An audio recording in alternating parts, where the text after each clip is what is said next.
Pre-recorded on the 70 westbound near Indianapolis. It's the Derek Luna Show!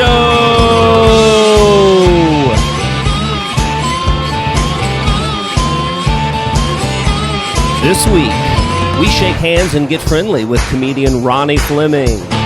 Hotel reviews with Corbin LeMaster. Plus, the makeshift monologue. And now, one of many jobs he performs at interstate rest stops, Derek Luna. Okay, welcome to the show. Thank you so much for joining me. I am on, an off, what am I? Where am I? Hello, and thanks for joining me. I am Indianapolis. Well, I'm in Indiana. So, this is so fucking stupid already. Hello, and welcome to the show. Thank you so much for joining us. I am on the 70 westbound in Indiana, the Hoosier State, and this is the Derek Luna Show. This monologue was compiled this afternoon by jokes submitted by you, the viewer. So leave your monologue jokes in the comments, and maybe they will make it onto next week's episode. Guys, have you seen this in the news? President Joe Biden has announced that he will be passing legislation targeted at COVID scammers, people who stole money, COVID relief money, during the pandemic. He has started by kindly asking the Prince of Nigeria to return the money that he sent. No, that's not great. President Joe Biden has passed legislation targeted at COVID scammers, people who stole COVID relief money during the pandemic. As for me and my 14 children and 39 small businesses I own, I say good. That joke submitted by TwixDicks69. Great name. So, this is so fucking stupid already. In other news, a Pennsylvania man was caught bringing 2 suitcases full of fireworks onto an airplane. Sir, even if your team lost the Super Bowl, you have to fire those fireworks off before boarding the plane. Again, not great. Guys, we need help with the monologue jokes. Please submit your monologue jokes. In other news, dictionary.com has added its yearly list of new words to its register. Included in this year's words are the terms woke, trauma dumping, petfluencer, and hellscape. Although it should be noted that the word hellscape was in bold and underlined 4 times. That joke submitted by Raw Dog 71. Awesome name. Great names out there. A study by NPR has shown that people who believe that they are attractive are far less likely to wear masks. In a related study, people who are completely unattractive are more likely to work at National Public Radio. That joke submitted by Kai Rizdal 313. Scientists from Melbourne, Australia, in an attempt to study the effects of plastic toys on the human digestive tract, have eaten Lego pieces and are studying the consequences. This reminds me of a joke that I did this last weekend at Don't Tell Pittsburgh. Roll the video. It's a crazy world out there. And it's what I'm doing with my money. Every morning for the last month or so, I've been eating $1 worth of pennies. 100 pennies. And I'm only getting maybe like 83 cents back at the end of the day. We talk about inflation, right? More like inflammation, if we're being honest. And I gotta stop doing this. I know I gotta stop because it's a bad investment. I'm losing money on this. But let's be honest. It was never about the money. This was never about the money. This side not so into that joke. That's fine. And the punchline was, scientists from Melbourne, Australia are bored as hell. That joke submitted by Gape Ape 0001. That sounds like Harrison. Shout out Harrison. All right. Submit your monologue jokes. We certainly need them. Those were terrible. So here I am on the side of the freeway in Indiana. Indy! And what is this? What am I doing? Well, I'm trying to... what am I doing? Well, I wanted to put something together. So what is this? What are we doing? I'm here on the side of the road in Indiana, and this is a new show. It's a new thing. We're probably going to be changing things as we go along. We're probably going to be learning a lot. This first thing will be terrible. It currently is terrible, but hopefully we grow this thing together, and it gets bigger and better as we go along. This weekend I was in Pittsburgh performing at Don't Tell Pittsburgh, and I got to sit down with the man who runs and books the show, Ronnie Fleming, and today on the show we're going to have a short interview with him, and also a clip from a couple of weeks back whenever I went on the road with Corbin LeMaster. We were talking in the car, and we do a bit of a tour through the typical comedian's motel room. So that's a lot of fun. Go check that out. I'm super grateful for everything this weekend. I spent some time in Cleveland and got to drop in and check out Bill Squire's show. Shout out to Bill Squire. Hopefully we'll get him on the show here soon. And then I went to Pittsburgh, where I did the Don't Tell show. And if you haven't heard of those, you'll hear more about them when we talk with Ronnie Fleming later on in the show. But super fun. It was a great weekend. I'm heading back now. Like I said, just outside Indiana. Next up for me next week, I'll be Thursday the 16th. I'll be at Ernie Biggs with the infamous Dan Alton and Polly Ray. So get your tickets for that. Come check that out. And we got a great rest of the show. Me and Corbin will be chopping it up, and we get to catch up with Ronnie Fleming. Thanks for checking it out. Like and subscribe, and enjoy.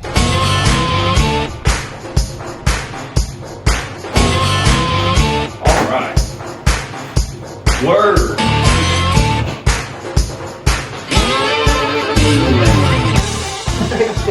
I don't know if you can tell yet, Ronnie, that I don't know what I'm doing. No, you couldn't tell at all, man. I'm here with Ronnie Fleming, Pittsburgh comedian of Don't Tell Pittsburgh That's fame. Right. Mm-hmm. And thanks for being on the Derek Luna show. I appreciate it, man. We're creating this thing as we go along. Oh, yeah. I feel like I'm on the ground floor or something. Yeah, so I feel you good about definitely it. are. Yeah. I wanted to just chat with you for a minute, man. We had such a fun show tonight. So Don't Tell Pittsburgh. Tons of awesome folks on the show. And just you were kind enough to give me a little bit of your time. I just wanted to talk to you. Talk to me about Don't Tell. Tell me what it is and how it got started. I know it's like a franchise thing. Yeah. So it's almost like, so I do the Don't Tell Pittsburgh. It's almost like a McDonald's franchise, right? So I have the Pittsburgh version of this. So, man, this is actually kind of embarrassing if I don't remember the origin. So I know like Kyle. So Kyle's the CEO. He started the whole thing, right? Kyle. We don't need to drop names. Yeah. So he goes by Kyle K.A., but it's a lot of syllables in his name. Oh, okay. So, but he started it in I believe San Diego. I think that's the main one out there.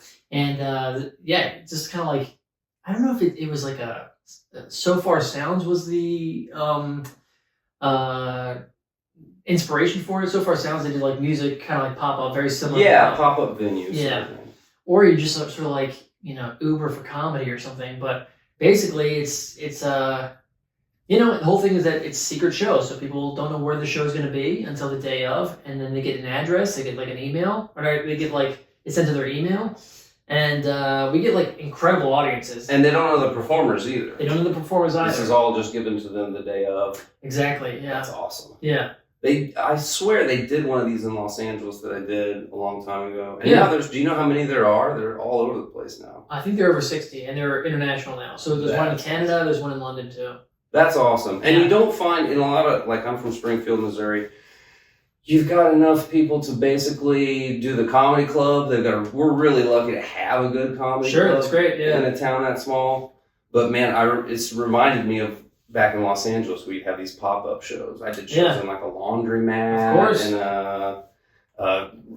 upstairs of a Chinese food restaurant. Uh-huh. I mean, those are just always just super fun. We did our own show in like a hair salon. Of course, yeah. Yeah, I mean, Yeah. it's just a different vibe than like a comedy club. Yeah, for sure. It's like, it's like this everyone's little secret or something. Yeah. So it depends, man. Sometimes it's like, if you don't, I like them a lot, for sure. You digging it? I mean, is it a lot of work putting it together? It's a lot of work, man, but it's fun, man. It's like, so I just moved to Pittsburgh, like last January. So I've been here for like a year and a few months. Oh, okay. And, Did you have family around here? Or? no, man, I came because we're recording the Steel City Arts Foundation, so like I got a grant, so it's kind of like the reason I came out here. So it was sort of like, usually people don't come from like from a bigger place, a smaller scene anyway. But it was part of this program here. I feel like you saw that after COVID quite a bit. People were taking the opportunity to get out of like New York. And at least you saw it in Los Angeles. Is that when you got to Man, I got out maybe a year before. Interesting. And mine was more family related. We Okay. we had a bunch of family members just start dying. And, Sorry to laugh, and nothing makes you think about, oh, shoot. Everybody's going to be dead. And I will have spent 12 years in Los Angeles. So Yeah, man, it's... it makes you start thinking. For sure. Steel City Arts, though. Let's get off the depressing topic of my dead relatives. Yeah. Oh, man. That's cool. Though. What do they do here at Steel City Arts? Well, it's basically like you just have to run the place for like whenever you want. So what time is it? It's like 11 o'clock p.m. We just kind of came in, so it's kind of like you have access to it. So they have different members and stuff, but then they also have 3 grantees that sort of stay rent free next door. Oh, that's cool. Yeah, so that's part of the reason why I came out. So I was like, it's like me, Kevin, who did the show tonight. He used to be my roommate. Yeah. So then he moved out to Indy, and but then I've learned more Joe Massey, who came in from literally Zimbabwe. So he came out, and you heard it here first, folks. This guy's gonna be fucking famous, man. He's JFL auditions, and he's just kind of like, but he's famous in South Africa. So they came out here, and it's like, who's the Finnish guy? We can cut this out if I can't remember it. A guy from Finland who's been traveling around. I don't know. I love those international comics, though. It's like a completely different. It's completely different, and it's also like maybe want to do like international stuff because it's just all data, right? So you're just kind of like, here's this kind of person, here's this, like the more shows you do, like like going on the road and stuff. So it's just like more data of like what works everywhere, and then I don't know. I think it kind of sharpens you a little bit. Yeah, for sure. I was gonna say smooths out the edges, but I like sharpens better. It might be smooth or sharp. I don't know. Maybe mix. That's an interesting way to look about it, because I travel around, and that's part of the whole thing. For sure, yeah. You're trying to travel to make your comedy better. Yeah. And then I guess taking it internationally would just be a whole nother level, right? You got to be relatable on exactly, man. Huge, wide spectrum. Yeah. Have you ever played any international shows? I've never been out of the country, man. I haven't either, man. I haven't even been to New York City. Yeah. I got to do that. I've been to LA, but I've never done shows out there. Yeah. I live in Los Angeles. Let's talk about big city comedy. Big city comedy. Because we were mentioning earlier, you started in New York, and I started in Los Angeles. Now, typically, you want to start comedy in your hometown. Open mics and get pretty good. Yep.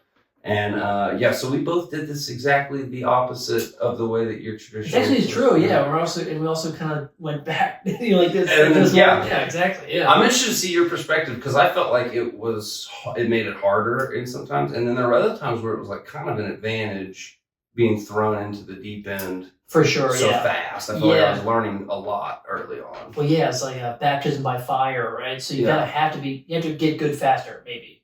So it's just like, I mean, these, this person's been on TV or this person's like headlining whatever. So it's just like the level of talent is so high. And then in New York anyway, it was like the time you had on stage was very short. So you had to get like, a lot of my jokes, especially in the beginning, were just like very quick, like not one-liners per se, but a lot of one-liners and just stuff. Boom, exactly, fastballs. Boom, boom, boom, boom, boom. And it wasn't until I did like the road and stuff, I'm like, okay, let's kind of, it doesn't always work for regular people. Yeah. I mean, you can't throw fastballs for 20, 30 minutes straight. People get exhausted. Yeah. You got to change it up a little bit. Exactly. Well, that's cool. Yeah, man, it was just, I remember it was just like so many things. I was learning a lot, but I didn't realize it early on. Yeah. You're just on these shows and not keeping up very well. At least I didn't in the beginning. Yeah. I remember I had an open mic guy say like, well, you've got everybody's attention, but you don't really have much to say after that. That's hilarious, man. He was just the nicest he could. But can you imagine you're doing, I think my first open mic was at the Rainbow Bar and Grill, which was a mixed open mic. Yeah. And so there's like guitar players and songwriters, and then I got up with my guitar and sang, talked about pussies and cocks and all sorts of gross stuff. Sure, yeah. But that's a fairly like famous establishment, the Rainbow Bar. I think that's in a Warren Zevon song, like. Oh shit! Yeah. Okay. Lay down at the Rainbow Bar. Uh-huh. And I was like, that's my first. It's the first time I ever did comedy. It was at that weird bar. Yeah. But there's just stuff like that where you're like, yeah, I played these places that were. I mean, like I played at the store. Just on these weird upstairs nights, before I was like 2 years in. Like, so you get these weird experiences that you probably shouldn't be getting yet. Sure, yeah. Did you feel like you had like some of the local New York guys kind of like, as you got a couple years in, you maybe fool them a little bit? Like they were like, how long have you been doing this? Where are you from originally? Where did you start doing comedy? I didn't fool. I think like in the beginning, it's like you rub shoulders with people that are like super famous now or something, where it's like you're like, oh yeah, like I remember when we used to chop it up a little bit or whatever, and like you used to see me as a peer at one point or something like that. Yeah, right. Or, to see me as a peer. It's like, oh yeah, like I don't know, like Tim Dillon would share your thing and was like, yeah, all right. Yeah, right. But then you're just like, yeah. Oh, anyway, that's a weird thing to say, but it was just true. It was just sort of like it's interesting, man. It's just kind of like this weird, kind of like bizarre world where, and then it's like now, I mean, this is maybe just a matter of like doing comedy for a while, but you just like see like newer people and be like, oh, I fucking love so-and-so. And you're like, oh, yeah, I know that guy. Yeah, you're just like, that guy. Yeah, okay. It's weird that he's like your hero, but I remember him fucking bombing or whatever else, or probably okay at this point, Yeah, it is really weird because you'll end up in those shows where you're kind of, at least I felt like I was above my weight class, like starting out. Oh, totally, of course, yeah. Yeah. Yeah, and that is to say, too, I mean, I don't even know what that is to say. Yeah, I mean, but that's what makes you, I mean, I was talking about it earlier with you. I mean, you're grateful for any stage time. But you get a show like this, like our show tonight, where everybody was hitting home runs. Everyone did very well, yeah. I'll post a list of the lineup, but I mean, it feels like it makes you better because the pressure's on. Everybody before you has been hitting home runs. Everybody afterwards is. Yeah. And it's fun to look back later and be like, did I hold my own? Sure, yeah. Well, you definitely held your own. I appreciate that. Yeah, man. You're super kind. No. But yeah, you need those shows to like measure yourself, right? Absolutely. Yeah, definitely, man. Yeah, it's like, I mean, it's nice sometimes to be like, oh, I was the best person on the show. Yeah. But also when you're not, it's like, oh, fuck, I got to work on this thing or this part or this part, or, the worst part is too when you're like, you listen to them say, like, I think I did pretty well. And you're just like, actually, that was kind of rough or something. Yeah. And I've had this experience in the last couple of weeks where you have material that you've worked at home that is just crushing. Sure. And then you take it out in front on the road in front of a different crowd, and it's just like, what's going on with this? Like nobody's into it. I started doing like detective work on looking at back at my videos. It's like maybe I was too fast, maybe I was too slow. Sure, definitely, yeah. But all that stuff gets exposed. That's why. I guess that's why you do it. Do you ever miss New York? Yeah. You go back quite a bit, or you? I go back sometimes. I did like everyone's got like a YouTube special or whatever. I recorded one out in Queens. Last September. I'm still like kind of working on the editing and stuff. Oh. So I haven't been back since then, but I do miss it, man. It's it's like. I mean, I miss it just for like personal reasons. Like my friends are out there. Like people I've known for like over 10 years. Out there. I do miss like. It's one of those things where it is kind of a bubble, but also it's like when you're in the bubble, you're just like, this is the only thing that matters. So when you're not in New York, it feels like anything that's happening outside of New York is like, it doesn't even exist. It's like, what are you doing? What do you do else? Yeah, exactly. So I guess like part of me is like FOMO of that, and also being like, but I exist. I'm doing something real. Yeah. But also just be like, no, everyone doesn't think I'm doing anything real. Yeah, there's this idea that everything I'm doing is invisible. Exactly, yeah. So, I don't know how I feel about it. I heard this in some Ken Burns documentary thing, something about New York, where they said everybody in New York feels like everybody across that bridge is just the wasteland. So it's totally true, man. I don't know if everybody feels that way, but I think there's a mindset probably. It's a little bit of like... what's it called? Something syndrome when you like with your Stockholm syndrome. It's like Stockholm syndrome, but that's what makes New York great, or at least like everyone. It's like it's really hard to live there, right? Yeah. And it's like when you get out, like what the fuck was I doing that? But everyone just there, it's like, yeah, it's really hard. It's really hard here, and that's why everyone's like, I don't know. It's the CrossFit of cities. It's the CrossFit. It's like, come on, you can do it. And just like CrossFit, it's a cult, right? Yeah. So everybody in New York's just flipping those huge tractor tires over. Yeah. You got any plans to go back soon? I'm trying to think. I've got a tour coming up, but we're starting in Maryland. I don't know if I'm going to go back to New York. No, I don't. Yeah. I mean, I'll probably get back in the summertime. Yeah, I don't have any plans to go to LA either. Yeah. My wife is a hairstylist. She still goes out to Los Angeles like once every 6 weeks or so. Okay. And I have gone back once since we moved back. Oh yeah. Yeah, I should. I can get a couple shows going. Why not? Why not, man? Yeah, you're right. Okay, a couple more things. Sure. I'll have to edit out that weird pause. Or just leave it in, Pittsburgh. So you're new to Pittsburgh. I'm new to Pittsburgh, yeah. Dude, I'm driving in, and I've never been here. And the bridges, it's like the city is stacked on top of each other. For sure, yeah. It reminds me of San Francisco, only Absolutely. just with bridges in between all the hills. Exactly, yeah. It kind of also reminds me in like sci-fi cities, anything on like Star Wars or anything like that. Oh, yeah. They show, there's roadways like all the way up. What are your thoughts on Pittsburgh now that I've shared mine? Well, I've joked about this where it's like, I feel like it's prettier than people think. So that's also like, I think like Pittsburgh is better than you think it is. That's the thing. I was really impressed just like looking around. I mean, I spent 6 hours here. But you think it's just going to be like a wasteland. It's just sort of like smog and kind of factories and steel or whatever. But it's like, there's a certain quaintness to it. There's like certain like views you can look at. Kind of looks like Peter Pan land or something. Like, you kind of imagine like London or whatever, wherever else. Yeah. The hills too this is a weird one. It reminds me of the terrain is like in northern Arkansas, like the Ozark Mountains. Oh, yeah, okay. When you're driving around, yeah, I mean, if you could ignore the skyscrapers and stuff, it's just like up and down, switchbacks. Yeah. And everybody here seems super cool, super nice. It's pretty chill, man. Nice people. Yeah. Maybe I was impressed because I was coming from Cleveland. Maybe that's why I was so impressed with Pittsburgh.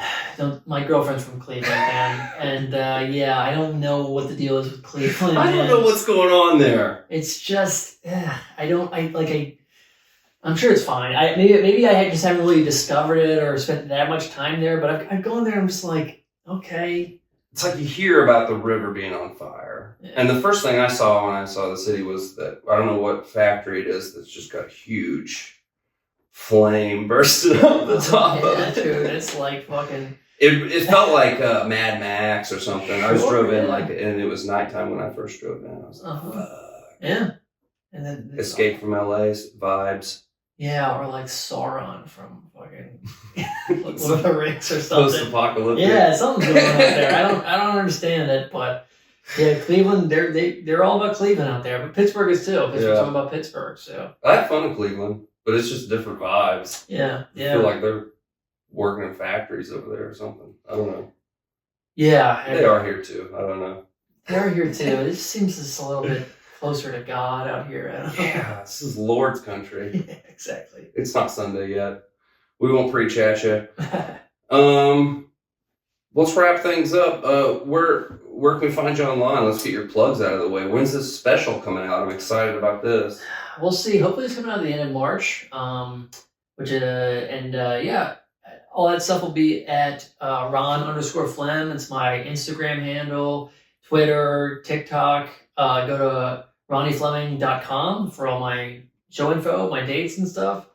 And check out a show, Don't Tell Pittsburgh. We're doing these a few times a month, so please come out to a show. Ronnie Fleming, Don't Tell Pittsburgh. Oh, I have one more question. Let's do it, dude. I hope this feels sensitive. I'm about to ask it though. Okay, here we go, dude. Yeah. So how did you're a great looking bald man. Appreciate it, thank you. And it's a tough thing. And my hair is doing a full on retreat. Okay, all right. And I could see it come. It might be coming down the road. Uh-huh. What's this like? What was the decision? Was there a day that you were like, you know what, this is it?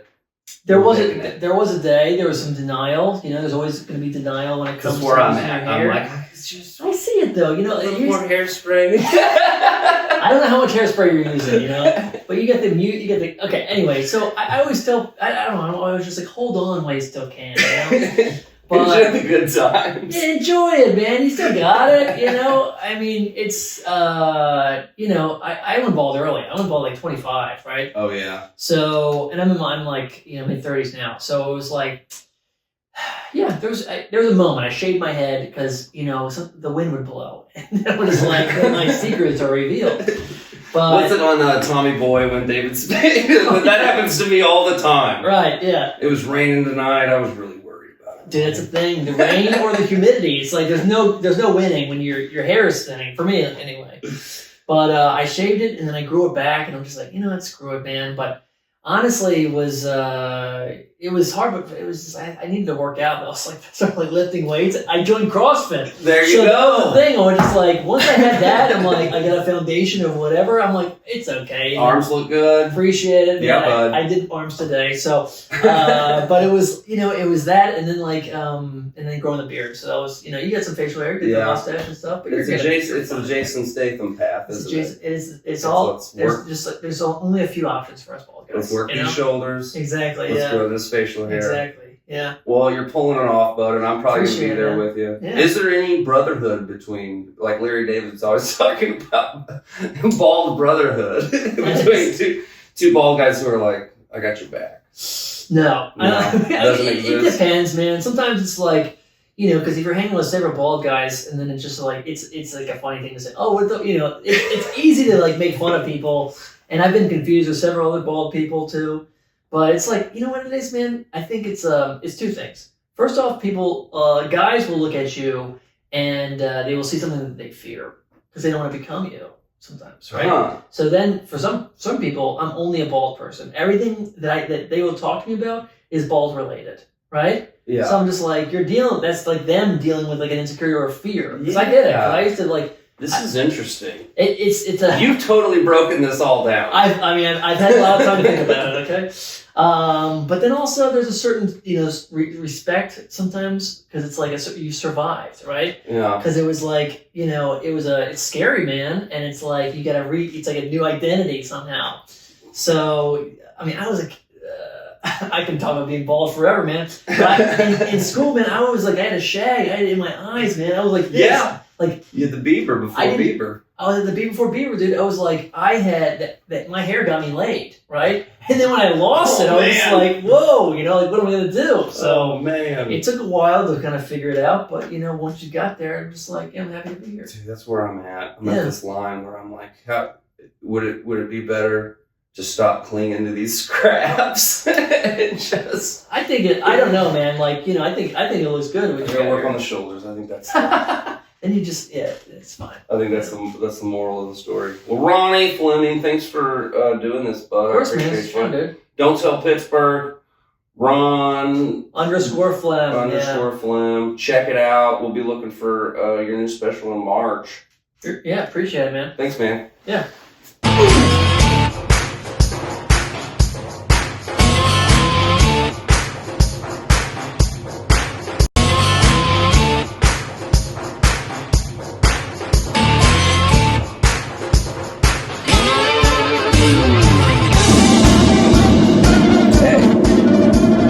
We're going to Anniston, Alabama. I looked down Alabama. It's like Jennifer Aniston. That's how I kept trying to remember it. I would go down on Jennifer Aniston, Alabama. She's getting old nowadays. Yeah, I think she's looking better though. That's right. Just get all this out of the way. Yeah, gaffing it up. This is 4 years of film school, right there. What did you learn in film school? I learned how to YouTube stuff. True story. So I graduated from college, Mm-hmm. and I think they just mailed the diploma to my parents' house. Right. And no one asked for it. None of my prospective employers, I was a theater major. Right. That's how valuable that is. Yeah. What do you do now? And then 12 years later, some teaching job wanted to see it, and I had to go ask for Really? it and look for it. And I asked the school for it, and they were like, you didn't graduate. Yeah, and so I had to go on an email campaign Wow. to previous professors and heads of departments, because it was basically That's crazy. an error in calculating those things. But long story short, I got that diploma, and no one still cares that I have it. Yeah. No one cares at all. It's stuck in between, I didn't frame it yet, I have it stuck in between the pages of a collector's edition Mad Magazine. Oh wow. Yeah, that's cool. Alfred E. Newman, I Peed in the Snow. I'm like 2 semesters short of a degree. What do you learn in film school? Do you watch a ton? Well, I actually learned that you can be 2 semesters short of a film degree and do everything that you can do with a film degree. Yeah, it probably doesn't matter, Like, right? I did learn that. No one, you don't set up a camera and people are like, hold on, can I see your film degree? Yeah. No, they one mostly cares. say, why are you talking? You just get out there and do it. Yeah. What's funny about film and production is these are the most liberal, understanding people on earth, but yet they'll fire you for the wrong cup of coffee. Like, instantly. Yeah. Yeah, that's It's weird. not fun. That's a weird gig. It's definitely abnormal. I didn't learn a lot in film school, though. I have a bunch of new bits I'm trying about whenever I was auditioning for stuff in Hollywood. Yeah. Yeah, it's just weird. It's one of the few occupations where you can be pretty openly racist Yeah. and be like, hey, for this role, no Mexicans. You can just say stuff like that. Yeah. And it's like, well, it's written. I mean, that's the what art. it's supposed to be, yeah. It's weird. Or you could be like, hey, for this role, I need to see those tits. Yeah, yeah. It's weird. I kind of like that part. Yeah. I mean, we should keep that around. Role of best friend. Do you think there's any, like, I don't know if you've noticed this, but there's been a very big increase of dongs in mainstream media. Well, they got bored with the tits. I could have guess. told you this was going to happen in the 80s. And I hate to be... But that was Big Bush era, both presidentially and pubically. Yeah, well, true. We weren't even thinking about Bush back then. And And that'll be the next thing. Bush is coming back. No, you'll get some lip slips. Remember when the lip slip was big? We've done tits. We're going to go through a whole dome phase. And that'll be next. Yeah. Because you'll be like, turn on ABC, Callista Flockhart's Vaginas. Going to be on. This is a real modern thing. They're doing a whole special about Gwyneth Paltrow's pussy lips. They actually already did that. It's called Gloop. Yeah, what is up with that lady? I don't know, man. She kind of lost her mind, maybe. I'm into it. She seems more attractive. Did you know that she used to weigh about 600 pounds? No. Yeah. No. For this movie, she lost it all. There's no way. It was called Shallow Hal. There's no way her frame would support that. It's true. I like that movie. The Jack Black played the lead love interest. Yeah, she actually lost 600 pounds for that part. That movie doesn't age very well, does it? No, kind of. He's more progressive than anybody. He saw past the fact that she was a grotesque whale. She's a huge fat person. Yeah. Is she a big fat person? Buffalo Bill, right? Yeah. Yeah. Oh, wait. Was she a great big fat person? And I need some help putting this in the back of my van. Can you help me get this in the back of my van? How about if you get up in there? How about you get in the back of my van? I know. I like how there's like Stupid. open reports of this guy killing So women dumb. left and right. I think it's playing on a radio in the background. I think so. So dumb. It was based off of Ted Bundy So, oh shoot. and Ed Gein. What a hell of a tangent. We were talking about this road trip we're doing. We got it bright and early. We watched the sunrise come up. Yeah. It's just that it's 10 and we're just not seeing We're the heading sun. to Alabama to the Comedy Lounge. Alabama. Where Corbin LeMaster and Derek Luna, me, we're going to be playing some comedy down there. We're going to be playing comedy. Some jokes. We're going to be doing jokes, telling stories, having some laughs. And it's our first big paying gig. $25,000 a piece. What? Hold on. Are you serious? We're not getting paid that much, are we? That's I mean, it might be 20. It's a door deal. okay. It's a door deal. Oh, you're saying potentially. Yeah. I mean, Wow, you are optimistic, sir. I live in the real world. I was like, is that guaranteed? I would have quit my job if I knew it was that I priced the much. tickets at $1,000 a person. Oh. So we only need 20 people to show up. 20 tickets. And there's 20,000 in the town. And if you break that down, that's 1%. Percentage-wise. 0.1%. I love your math. You make it seem real doable. Right? It's like, Find 20 dickheads. Yeah. $1,000. yeah. I bet there's 1,000 people in Alabama who don't need $1,000. There's 1,000 people in Alabama who's never seen $1,000. I'm excited. I've said I've only had fun times in Alabama. Yeah. There's a lot of look. Alabama. It's easy to joke about Alabama, right? I think so. I have an Alabama joke. Yeah. Let's hear it. It's kind of a Missouri joke. Missouri is not the most racist state in the union. You know, I think of Alabama or Mississippi when I think of racism. You know, Right. in Alabama and Mississippi, they have to apologize for Jim Crow. In Missouri, we just have to apologize for Sheryl Crow. Oh, yeah. Sheryl Crow. You get it? Yeah, I saw that. Every day is a brand new road.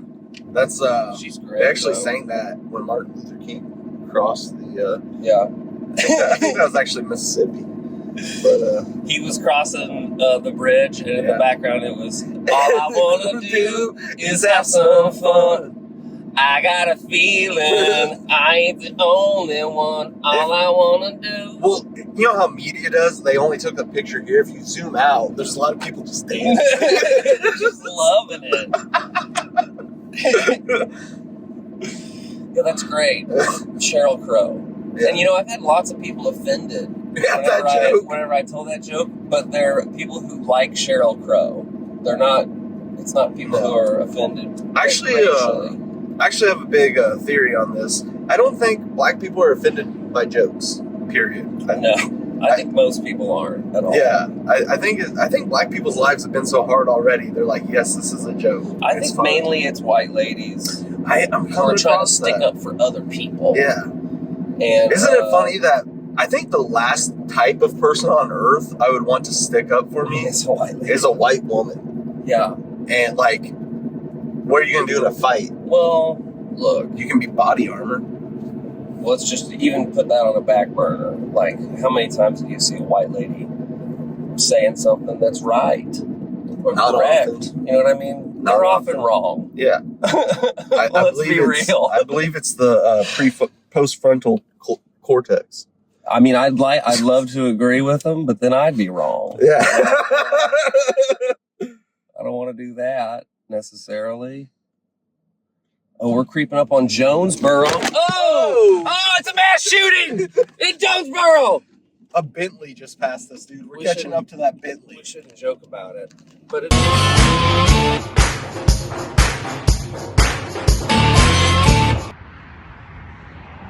Boom. That's how you do it right there. The American Inn. We were told when we checked in that it was really nice. I would have to agree. It's a real hometown flair we got going on here. I'm going to take you guys on a little bit of a tour to show you what we're working with. Right here at the American Inn. This is where you want a place where an artist can relax and rejuvenate themselves in body and in mind. And so here, I'll give you guys a little tour here, show you. This is called the Mandarin Room we got going on here. Corbin's over there hard at work on jokes, because, you know, that's what we're doing over here. Check this guy out. We told them to take all the covers off all the electrical outlets, because Corbin says he can smell electricity. He's got a weird thing going on. Over here, check this out. This is my favorite part. We've got, these sheets are extra aerodynamic because they got all these holes in them. Makes you sleep faster. How we doing, Corbin? I slept fast last night. We slept hard and fast. And there's the toilet paper trees and all that stuff. Check out what's going on here. We got some water damage going on. You know, sometimes in the shower you get too splishity and too splashity, and you know, that's what's going on here. Probably nightly. And you know, all this Smells that way. all this Chinese furniture. What could be more American than that? That's what I say. Yeah, so it's getting close to showtime, and we're hanging out, watching a little foosball, rejuvenating ourselves, and yeah, it's the most American place to be. I'm proud to stay at the American, I feel patriotic. or at least I know I'm free. This is I feel like a headquarters for January 6th. I'm not sure. I did have some questions about how American the staff here was, but that's an issue. I'm not saying it's owned by. That's an issue for another day. I am not. In America, we accept everybody. Yeah. So it's Yeah. probably, again, check mark again, real ultra American. Yeah. American Inn. It kind of sounds like an American Inn. And, We should do an advertisement for the American Inn, probably. hey, welcome on down to the American Inn. Come on down to the American Inn. We got a hot cup of coffee for you. There wasn't any coffee. No and, coffee. and a continental breakfast. There was no continental Well, breakfast. what's actually cool is when you get your key, you have to knock on their apartment, and they come around in their pajamas to Yeah. give you the key.